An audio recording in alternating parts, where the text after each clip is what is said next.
प्रेमी सज्जनों,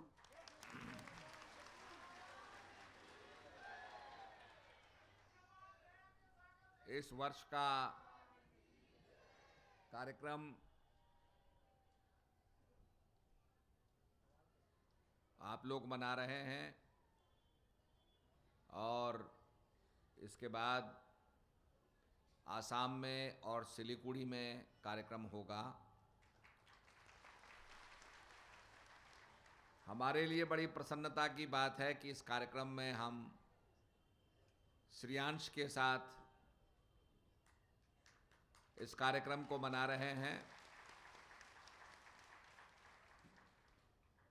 और सभी भक्तगण यहाँ आध्यात्मिक विचारों को सुनने के लिए एकत्र हुए हैं।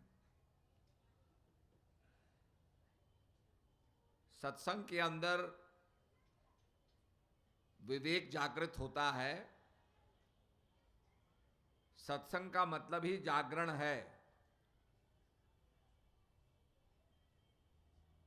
और तभी कहा है सुन समझहि जन मुदित मन मज्जहि अति अनुराग, कि हम सुने समझें और उसको अपने जीवन में उतारें। आपने देखा होगा कि हम कोई मशीन खरीद के लाते हैं तो उसमें एक इंस्ट्रक्शन बुकलेट होती है और वो इंस्ट्रक्शन बुकलेट ये बताती है कि भाई इसका कैसे इस्तेमाल करना है, इसको कैसे ऑपरेट किया जाता है। अगर आप उसको समझेंगे नहीं, गलत ऑपरेशन होगा तो वो मशीन खराब भी हो सकती है। ऐसे ही जो संत महात्मा हैं वो इंस्ट्रक्शन देते हैं कि कैसे हमने जीवन को सफल बनाना है।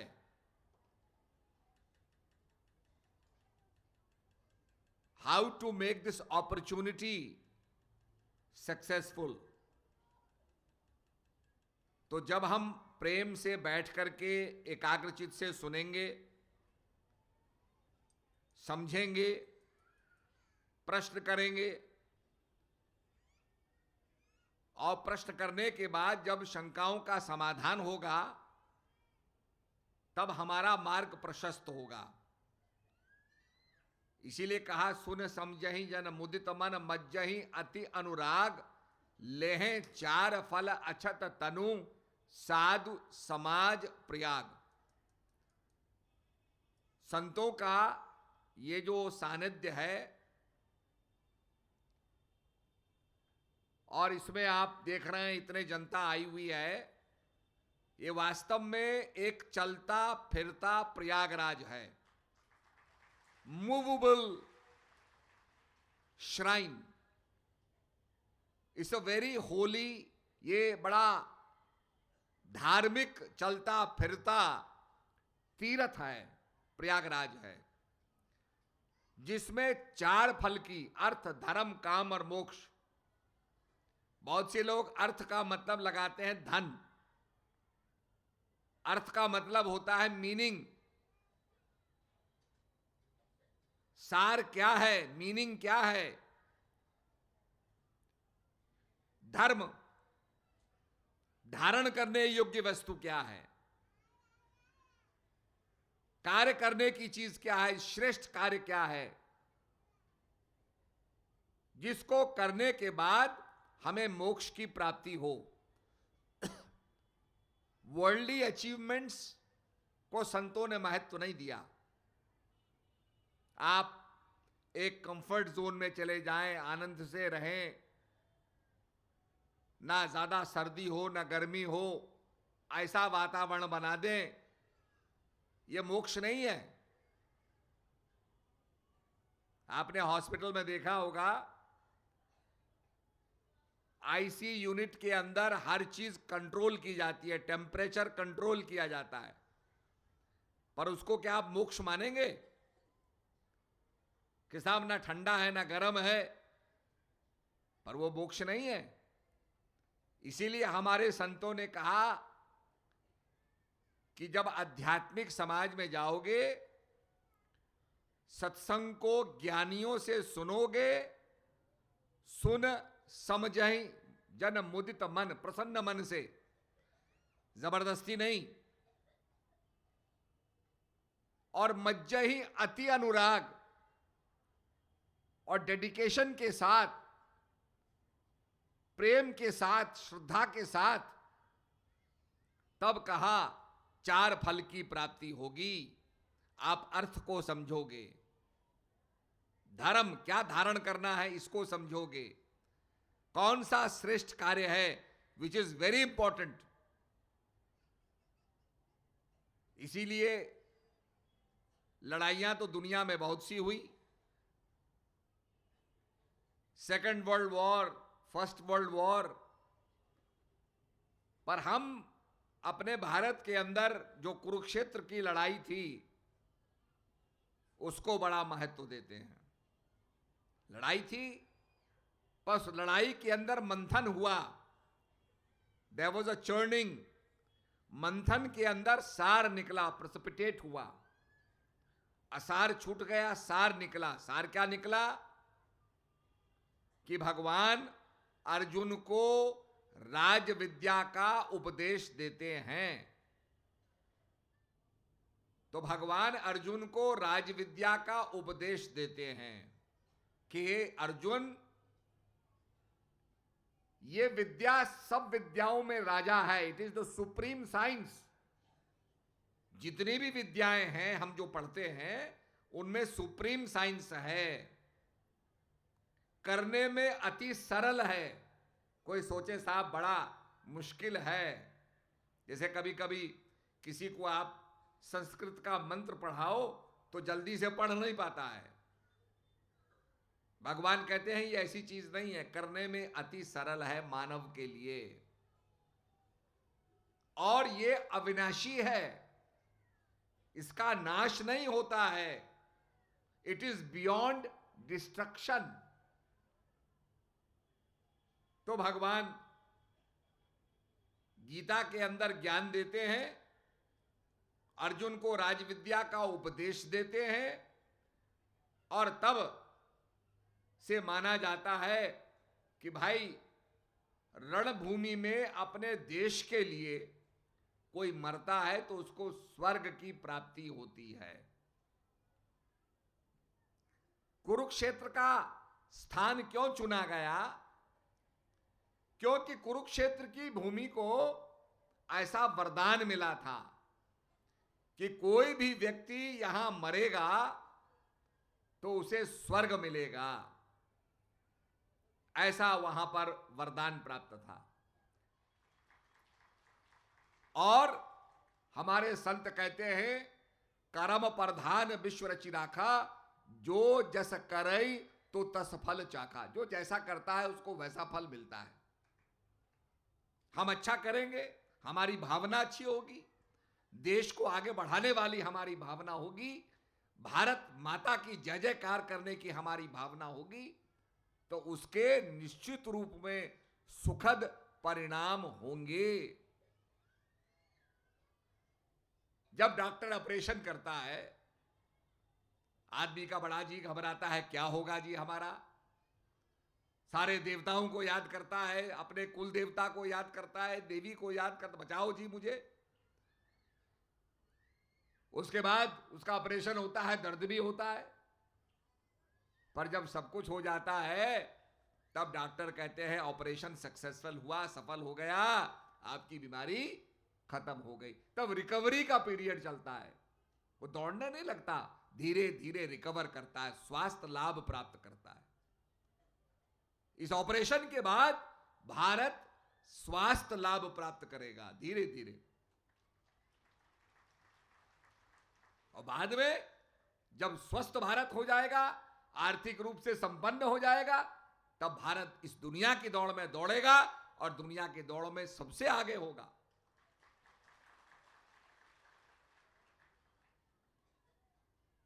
तो हमारे संतों ने कहा जो जैसा करता है। मुझे महाभारत की बात याद आई अर्जुन और कर्ण की लड़ाई हुई। अर्जुन को बड़ा अभिमान था, बड़ा अहंकार था कि मैं इतना बड़ा योद्धा हूं, गांडीव को धारण करने वाला हूं। और उसके सामने कर्ण आता है। 18वें दिन कर्ण और अर्जुन की लड़ाई हो रही है।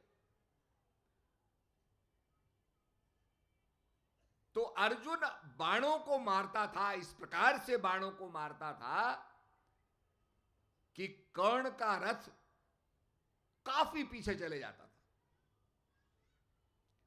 कर्ण भी अपने बाणों को मारता था, तो भगवान कृष्ण का जो रथ था वो 10 गज पीछे चले जाता था। तो जब 10 गज पीछे जाता था तो भगवान कृष्ण जो थे कर्ण की तारीफ करते थे, वाह कमाल। थोड़ी देर के बाद अर्जुन ने कहा, प्रभु मैं जब बाणों को मारता हूं इसके बेग से 100 गज पीछे कर्ण का रथ चले जाता है, तब तो आप वाह नहीं कहते, तारीफ नहीं करते, प्रशंसा नहीं करते। और जब कर्ण अपने बाणों से मेरे रथ को 10 गज पीछे करता है केवल, तो आप कर्ण की तारीफ करते हैं। भगवान मुस्कुरा के कहने लगे, क्योंकि भगवान युद्ध में पार्टिसिपेट नहीं कर रहे थे, भगवान तो सारथी बने थे, लड़ाई नहीं कर रहे थे। जैसे हमारे जीवन के अंदर आत्मा लड़ती नहीं है, शरीर लड़ता है, तो भगवान आत्मवत होकर के सारथी बन करके बैठे हुए थे। तो भगवान कहने लगे कि अर्जुन, ये जो कर्ण का रथ है इसमें उसका सारथी शल्य और कर्ण केवल 2 प्राणी हैं जिनको तुम 100 गज पीछे धकेल देते हो। और हमारे रथ में मैं स्वयं बैठा हूं, तुम बैठे हो, और हमारे ऊपर हनुमान जी, कपिध्वज हनुमान जी बैठे हैं, और फिर हमारा रथ पीछे जा रहा है। ऐसा तो होना ही नहीं चाहिए, पर इसके बाणों में इतना ताकत है कि हमें पीछे धकेल देता है, इसलिए मैं इसकी तारीफ कर रहा हूं। वास्तव में काबिले तारीफ है। यहां तक कि दोनों बाण मार रहे हैं, एक सर्प भी बाण बन के आ जाता है, तर्कस में चले जाता है। कर्ण भी उसको लेकर के बाण समझ करके मारता है। भगवान समझ गए ये जो बाण है ये तो बड़ा बड़ा अद्भुत अलभ्य बाण है, ये क्या है पता नहीं। तो भगवान पैर से धक्का मारते हैं, रथ धंस जाता है, अब वो बाण अर्जुन के मुकुट में लगता है, मुकुट को टुकड़े टुकड़े हो जाते हैं, क्योंकि वो तो सर्प था अपने बदला लेने के लिए। अर्जुन ने उसकी मां को मारा था, तो बदला लेने के लिए वो सर्प बन करके आता है। फिर वो लौटता है, कर्ण के पास जाता है, मेरा इस्तेमाल करो, ये तो केवल उसका मुकुट ही टूटा। कर्ण कहता है मैं छोड़ा हुआ बाण दोबारा नहीं मारता हूं। अब कर्ण का रथ धंस गया। कर्ण पहले तो सारथी से कहता है इसको निकालो। सारथी ने कहा मैं रथ को चलाता हूं, कोई मैं रथ को निकालने वाला नहीं हूं, जमीन से मैं नहीं निकालता हूं, मेरा काम नहीं है, मेरा केवल रथ को निर्देशित करना काम है। बहुत तीखी टोन हो रही है। तो कर्ण को ही जाना पड़ा। अब लड़ाई हो रही है, कर्ण उठा रहा है। कर्ण ने कहा भाई देखो निहत्थे पर वार नहीं होता है। भगवान कहने लगे अर्जुन, जब द्रौपदी का ये चीर हनन कर रहे थे तब मर्यादा इनकी कहां चली गई, ये भी तो उसमें सम्मिलित थे। अब कर्ण रथ को उठा रहा है, भगवान अर्जुन को प्रेरित कर रहे हैं, द्रौपदी के चीरहरण की याद दिला रहे हैं। अर्जुन बिल्कुल आवेग में आ जाता है और तर्कस से बाण निकाल करके मारता है। उधर कर्ण रथ के पहियों को उठाता है। अचानक उसको याद आती है कि मेरे गुरु परशुराम ने मुझे मंत्र दिया था। अब वो मंत्र को याद करता है, पर गुरु का श्राप भी था कि तैने छुप करके मुझसे विद्या प्राप्त की है, ब्राह्मण बनकर के विद्या प्राप्त की है। मैं तुझे श्राप देता हूं कि ये तेरे काम के समय नहीं आएगी ये विद्या याद। तो वो मंत्र ही भूल जाता है। अब वो उठा रहा है, अचानक कर्ण को याद आती है कि मेरी तो मृत्यु अब आएगी,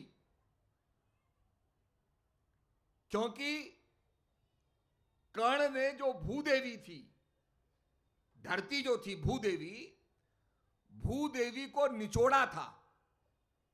कर्ण कहीं जा रहा था, एक लड़की उसको दिखाई दी, रो रही थी लड़की के हाथ में दूध का पात्र था जो गिर गया था, वो रो रही थी। तो कर्ण ने देखा कि ये सारा दूध मट्टी में गिर गया है, तो उसने अपनी विद्या से उस मट्टी को निचोड़ा, सारा दूध इकट्ठा किया और लड़की को दे दिया। लड़की तो प्रसन्न हो गई, खुश हो गई कि मुझे दूध मिल गया। पर मट्टी ने श्राप दिया, भूदेवी ने श्राप दिया कि कर्ण, जैसे तैने मुझे निचोड़ा है, एक दिन मैं भी तुझे ऐसे ही निचोड़ूंगी। अब उसका फंस गया, वो निकाल रहा है रथ को, और अर्जुन ने मारा बाण, उसके हृदय में लगा और अर्जुन घायल हो गया, खत्म हो गया, कर्ण खत्म हो गया। अर्जुन ने मारा, कर्ण खत्म हो गया, मर गया। तो जो संसार में आया है वो जाएगा भी, आएंगे सो जाएंगे, राजा रंक फकीर। कर्ण सूर्यदेव का पुत्र था और उसको भी संसार से जाना पड़ा। तो आए हैं सो जाएंगे, राजा रंक फकीर, एक सिंहासन पड़ चला, एक बांधा जाए जंजीर। अब संसार से जब जाएंगे तो क्या लेके जाएंगे? नाम की कमाई। जो अभी नाम का जिक्र किया महात्मा जी ने, नाम की कमाई, नाम के सुमरण की कमाई। आपने देखा होगा, बार बार हम किसी चीज को याद करते हैं तो वो कंठस्थ हो जाती है। बच्चों को क्या किया जाता है? बच्चों को पढ़ाई के अंदर उनको याद कराया जाता है। ऐसे ही हमें भी प्रभु के नाम को याद करना है। जितना हम याद करेंगे, अपने जीवन के टेस्ट में हम पास हो जाएंगे, और भूल जाएंगे तो फेल हो जाएंगे। कोई भी प्रश्न है, अगर हमने पाठ को कंठस्थ किया, याद कर लिया, तो हम पास हो जाएंगे, और पाठ याद नहीं है तो हम फेल हो जाएंगे। ऐसे ही प्रभु का नाम भी है जिसको हमें याद करना है।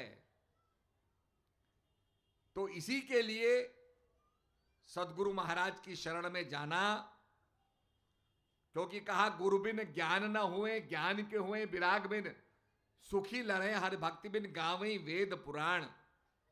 बिना गुरु महाराज के ज्ञान प्राप्त नहीं होता है। देखिए, अक्षरी विद्या को भी, जो वर्ल्डली लैंग्वेज है, उसको सीखने के लिए, इंग्लिश को सीखने के लिए हम इंग्लिश टीचर के पास जाते हैं। हिंदी को सीखने के लिए हिंदी के टीचर के पास जाते हैं। मैथमेटिक्स को सीखने के लिए मैथमेटिक्स के टीचर के पास जाते हैं। ऐसे ही अध्यात्म की विद्या को सीखने के लिए हमें सदगुरु के पास जाना पड़ेगा। गुरु बिन ज्ञान न हुए, ज्ञान के हुए विराग बिन, सुखी लड़े हर भक्ति बिन, गावें वेद पुराण। और इसीलिए तुलसीदास जी कहते हैं, बंदो गुरुपद कंज कृपा, सिंधु नर रूप हरि, महामोहतम जासु वचन रवि करमी कर। कि गुरु महाराज के वचन रवि की करनी कर। रवि क्या है? देखिए कितना अंधकार है, बत्ती जलाई है, जहां जहां बत्ती का प्रकाश जा रहा है वहां रोशनी है, बाकी अंधकार है। और एक सूरज निकलेगा तो सारा अंधकार दूर हो जाएगा। तो ऐसे ही गुरु महाराज का जो ज्ञान है वो प्रकाश करता है। प्रकाश करना और प्रकाश क्या करता है, रोशनी क्या करती है सूरज की? जो पत्ते हैं, पेड़ हैं, हरी घास है, इसके अंदर फोटोसिंथेसिस करती है। फोटोसिंथेसिस से क्या होता है? जो हरा पदार्थ है इसको विज्ञान कहता है कि यह है क्लोरोफिल, और क्लोरोफिल पर जब धूप पड़ती है तो उससे फोटोसिंथेसिस होता है, और आपकी जो कार्बन डाइऑक्साइड होती है, दूषित हवाएं होती हैं, वो स्वच्छ हो जाती हैं। कार्बन डाइऑक्साइड से परिवर्तन होकर के ऑक्सीजन हो जाती हैं। इसीलिए बोलते हैं पेड़ लगाओ। आज आप कभी गुजरात जाएं तो वहां पर आपको फॉसल पार्क मिलेगा। उस पार्क के अंदर ऐसे फॉसल्स निकलते हैं, जमीन के अंदर से ऐसे पत्थर निकलते हैं जिनके अंदर डायनासोर की हड्डियां होती हैं, ऐसे ऐसे बड़े बड़े जीवों की हड्डियां होती हैं। एक प्रश्न खड़ा होता है कि ये सब जानवर कहां गए? जो बड़े बड़े राक्षस जैसे जीव थे जिनको डायनासोर कहा जाता है, अलग नामों से पुकारा जाता है, ये सब कहां गए? तो इसके बारे में विज्ञान कहता है कि कोई मीटरॉइड या कोई पुच्छल तारा धरती पर आया और उससे इतनी आग पैदा हुई, सारे पेड़ जल गए और इतना ज्यादा प्रदूषण हुआ कि ये जानवर श्वास नहीं ले सके, और कार्बन डाइऑक्साइड के कारण, प्रदूषण के कारण मर गए। फिर धीरे धीरे वो मट्टी में दब गए। आज जब मट्टी की खुदाई की जाती है तो ये बड़े बड़े कंकाल इनके निकलते हैं, फॉसल्स निकलते हैं, जिनको अध्ययन करने के बाद वैज्ञानिक इस मत पर पहुंचे हैं। अब विचार करने की बात है कि ये रोशनी जब पड़ती है पत्तों के ऊपर तो क्या करते हैं? ये दूषित वायु को स्वच्छ करते हैं। नहीं तो क्या है, हम जला रहे हैं, प्रदूषण हो रहा है, ये रिवर्स कैसे होगा? ये बदलेगा कैसे? तो इसको पेड़ बदलते हैं, और रोशनी जब पत्तों पर पड़ती है तब ऑक्सीजन, दूषित हवा ऑक्सीजन में बदलती है। तो कहा, बंदो गुरुपद कंज कृपा, सिंधु नर रूप हरि, महामोहतम पुंज, जासु वचन रवि करनी कर। जिनके वचन रवि की करनी करते हैं। तो रवि की करनी करना, अंधकार को दूर करना, और दूसरा काम क्या है? ऑक्सीजन को प्रदान करना, जिससे जीवन रह सके, जीवन चले। अगर जीवन नहीं रहेगा तो सब कुछ समाप्त हो जाएगा। तो जीवन को गति देने के लिए सूरज की रोशनी काम करती है। ऐसे ही सदगुरु महाराज क्या करते हैं? एक तो अंधकार को दूर करते हैं, और एक वो जीवन देते हैं, और जिसका जीवन ज्ञान में हो जाता है उसको द्विज कहा जाता है। द्विज माने दूसरा जन्म। आत्मा का ज्ञान प्राप्त करने के बाद वो आदमी द्विज कहलाता है, दूसरा जन्म, जिसको कुछ लोग बैप्टिज्म बोलते हैं, सेकंड बर्थ बोलते हैं, टू बी बोर्न अगेन, फिर से पैदा होना। एक तो माता पिता ने पैदा किया, और एक ज्ञान दे करके सदगुरु महाराज पैदा करते हैं। तो इसलिए हमारे संतों ने कहा, नाम जप कलु आयु कलु आयु। ये कलिकाल आ रहा है। कलिकाल के अंदर नेगेटिव फोर्सेस हैं, बहुत ज्यादा नेगेटिविटी है, और ये नेगेटिविटी को खत्म करने के लिए, काली प्रवृत्तियों को खत्म करने के लिए हमें अध्यात्म का सहारा लेना होगा। आपने देखा होगा, समुद्र में जब जहाज खड़ा होता है तो जहाज के अंदर से एंकर डाला जाता है। एंकर, जहाज की सतह तो तूफान आते रहते हैं, परिवर्तन होता रहता है, उसमें वेव्स आते रहते हैं, कभी वो ऊपर बढ़ता है, कभी नीचे बढ़ता है। तो क्या करता है, जो कैप्टन ऑफ द शिप होता है वो एंकर डालता है और एंकर जमीन में जाकर के धंस जाता है। धंसने से क्या होता है, जहाज स्थिर हो जाता है, रुक जाता है। इसी प्रकार से संसार के अंदर थपेड़े आ रहे हैं, फ्लक्चुएशन हो रहे हैं, उतार चढ़ाव हो रहा है, नेगेटिव फोर्सेस हैं, बहुत ज्यादा नेगेटिव फोर्सेस हैं। पर अपने मन को अगर हम एंकर कर देंगे, प्रभु के नाम में लगा देंगे, जो स्थिर है, जो अविनाशी है, उस तत्व में लगा देंगे, नाम में लगा देंगे, तो हमारा जीवन भी स्थिर हो जाएगा। नहीं तो हमारा मन चलायमान रहेगा। इसीलिए काले मन को दूर करने के लिए हमें उस ज्ञान को प्राप्त करना होगा जो हमारा मोक्ष देने वाला है। कभी कभी आप बंगाल के लोग दार्जिलिंग जाते हैं। दार्जिलिंग में कभी आप जाइए, सामने आपको कंचनजंगा दिखाई देगा। आप उत्तराखंड में आएंगे तो आपको हिमालय दिखाई देगा। हिमालय देख करके आदमी बड़ा अचंभित हो जाता है। आप जब कंचनजंगा को देखेंगे विशाल रूप में, संदकपुर से दिखाई देता है बहुत बड़ा, तो आदमी देख करके और एक टक देखता रहता है कि कितना विशाल पर्वत है, कितना विशाल हिमाच्छादित बर्फ से ढका हुआ। वो पर्वत बड़ा है, स्थिर है, तो थोड़ी देर के लिए हमारे मन को रोकता है, हमारा मन भी स्थिर हो जाता है। पर उसके बाद संसार के अंदर थपेड़े आते हैं और हमारा मन उसके बाद भी चंचल हो जाता है। पहाड़ में रहने वाले रोज देखते रहते हैं पहाड़ों को, पर उनका मन भी चंचल होता है।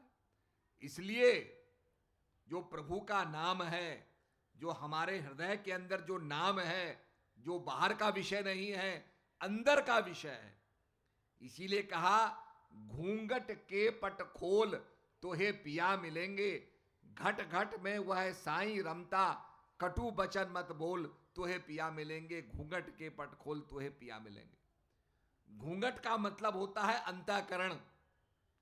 जब सीता जी ने प्रसन्न होकर के मोतियों की माला हनुमान जी को दी, तो हनुमान जी मोतियों को तोड़ने लगे। तो जानकी जी ने कहा क्या कर रहे हो, ये तो बड़ी कीमती माला है। कहा माता जी मैं इसमें राम ढूंढ रहा हूं। बोला इसमें राम कहाँ होंगे? बोला माता जी इसमें ही राम नहीं, मेरे हृदय में भी राम है। और अपने छाती को फाड़ करके सिया और राम को दिखाया। उसका मकसद यह है कि सिया और राम हमारे हृदय में भी है, हमारे प्राणों में भी है, और उसका ज्ञान सदगुरु महाराज कराते हैं। और इसीलिए उसको राम कहा। राम रमयन्ते योगिन, वो राम है जो सब योगियों के हृदय में रमण करता है, सबके अंदर व्यापक है, भेदभाव नहीं है उसका, वो व्यापक है। तो ठीक इसी प्रकार से जब सदगुरु महाराज का ज्ञान प्राप्त होता है, हमारा स्टॉल पर आपको लिटरेचर भी मिलेगा। लिटरेचर को आप पढ़ेंगे तो उसके बाद आपके अंदर ज्ञान को जानने की पिपासा बढ़ेगी। हमारे बहुत से जगह जगह प्रवचन होते हैं, उनके आपको डीवीडी और वीडियो कैसेट भी मिलेंगे। उनको आप देखेंगे तो आपके अंदर जिज्ञासा, जानने की जिज्ञासा प्रवृत्ति पैदा होगी। फिर आप संत महात्माओं से मिलेंगे, प्रार्थना करेंगे और निष्कपट भाव से, उसमें कपट नहीं होना चाहिए, काला मन नहीं होना चाहिए, निष्कपट भाव से। आपने देखा होगा, मैं आपको देख रहा हूं, अगर आपकी आंख में कोई चीज गिर जाए तो क्या होगा, आप मसलने लगेंगे, अरे कुछ गिर गया इसको निकालो भाई। ऐसे ही मन के अंदर कोई कपट नहीं होना चाहिए, कोई ऑब्स्टिकल नहीं होना चाहिए, कोई बाधा नहीं होनी चाहिए। तो जब आपका हृदय पवित्र होगा, निष्कपट होगा, तो संत महात्मा आपको ज्ञान कराएंगे, सदगुरु महाराज ज्ञान देंगे, और ज्ञान देने से आपका जीवन कृतार्थ हो जाएगा। यही परिपाटी रही है अनादिकाल से संत महात्माओं ने ज्ञान दिया।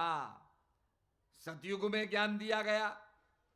सतयुग, ये तो नहीं कि सतयुग के देवताओं को त्रेता युग में भी ज्ञान दिया गया, द्वापर युग में भी ज्ञान दिया गया।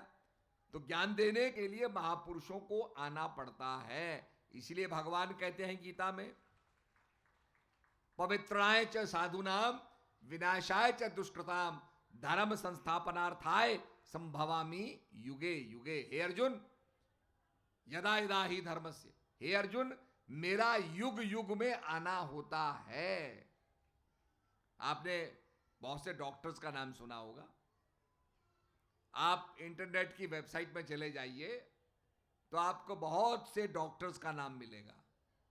उन डॉक्टर्स का नाम भी मिलेगा जिनको नोबेल प्राइज मिला है।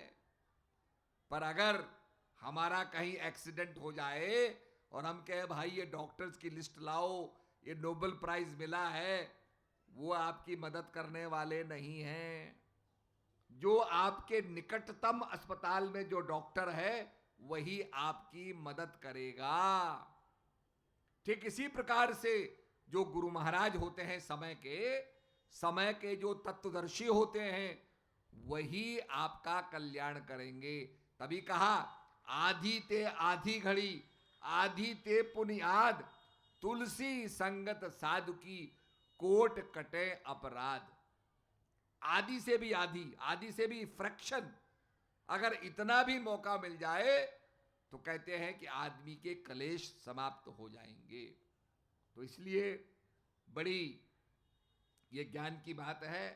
और आपने देखा होगा कि विज्ञान के अंदर एटम को स्प्लिट किया जाता है और वैज्ञानिक ये मानते हैं कि जब हम स्प्लिट करते हैं तो एनर्जी प्रकट होती है। और भी उसको स्प्लिट करें, बहुत बहुत स्मॉल पार्टिकल्स में स्प्लिट करें तो उनका फिजिकल, उनका जो अपीयरेंस बदल जाता है, उनका क्वालिटी बदल जाती है। वो बड़े एक्साइट हो जाते हैं, तत्व एक्साइटेड हो जाते हैं, उनमें एनर्जी बहुत ज्यादा आ जाती है।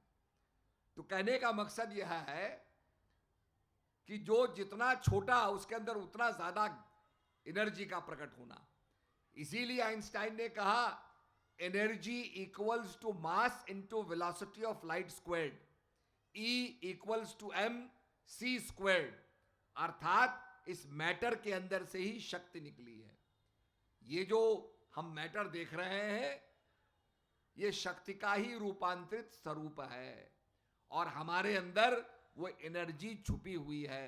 तभी कहते हैं कि सूझ वाली आंख ने पहचान की, जर्रे जर्रे में है झांकी भगवान की, किसी सूझ वाली आंख ने पहचान की। तो उसके लिए हमें ज्ञान नेत्रों की आवश्यकता है, जिन ज्ञान नेत्रों से हम पहचान सकें। आप जानते हैं लड़ाई के मैदान में भगवान ने अर्जुन को ज्ञान दिया। वो ज्ञान क्या ज्ञान रहा होगा जिसको प्राप्त करने के बाद, वैसे तो अर्जुन बड़ा धार्मिक था, इंद्र को प्रसन्न करके उसने बड़े अस्त्र शस्त्र प्राप्त किए थे, शंकर जी को प्रसन्न करके उसने गांडीव प्राप्त किया था, बहुत कुछ हासिल किया देवी देवताओं को प्राप्त करके, जगह जगह तीर्थाटन में गया। पर लड़ाई के मैदान में वो मोह को प्राप्त हो जाता है और कहता है मैं रोमांचित हो गया हूं, कायरता को प्राप्त हो गया हूं, हे प्रभु मैं नहीं लड़ना चाहता। तब भगवान अर्जुन को ज्ञान देते हैं और उन ज्ञान को प्राप्त करने के बाद, ज्ञान नेत्रों को प्राप्त करने के बाद अर्जुन क्या कहता है कि हे कृष्ण, मैंने आपको यादव कहा हो, मैंने आपको सखा कहा हो, जो भी उसके रिलेशंस थे भगवान के साथ, सखा के रूप में, यादव के रूप में, मित्र के रूप में, वो कहता है मेरे से बड़ी भूल हुई। वास्तविकता यह है कि आप योगियों के योगी हो।